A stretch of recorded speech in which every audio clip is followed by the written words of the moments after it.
100 ஆண்டுகளாக இந்த பிராமண பூச்சாண்டியை காட்டி காட்டி இந்த பகையை நம் மனக்குள் பரம்பரையா நமக்கு இருந்த ஒரு மரபணு பகை. ஆரிய படை கடந்த பாண்டிய நெடுஞ்செழியன் வாரிசுகள் தமிழரை இழிவாக பேசிவிட்டார்கள் என்பதற்காக கனக விஜயனின் மீது போர் தொடுத்து கல்லினை சுமக்க வைத்து பாட்டி கண்ணகிக்கு கோயில் கட்டிய செங்குட்டவனின் பிள்ளைகள் அதை தொட்டு விட்டவனா அப்படி இந்திய நிலப்பரப்பு முழுதும் பிராமணர்கள்.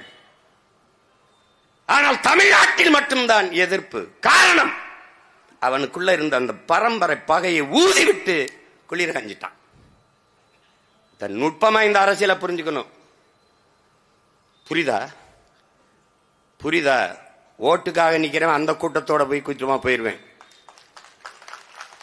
நீ இதை கத்துக்கிறாம இதை தெரிஞ்சுக்கிறாம எனக்கு போட்டு பயன் இல்லை. ஏன்னா இங்க 2 தான். திராவிடன் அங்கிட்டு நில்லு, எனக்கு போட்டாத ஓட்டு தீட்டு. நாங்கள் தமிழர்கள், தமிழன். இங்க வா யாரு போடு ஓட்ட. முதல்ல எங்க ஊர்ல சொல்லுவார், தாலி பேச்சு அத்து பேசுவோம்னு. அத்து பேசிடுவோம். நீ யாரு நான் யாரு? சும்மா குறுக்க ரொம்ப நாள் பஞ்சாயத்து பண்ணிக்கிட்டு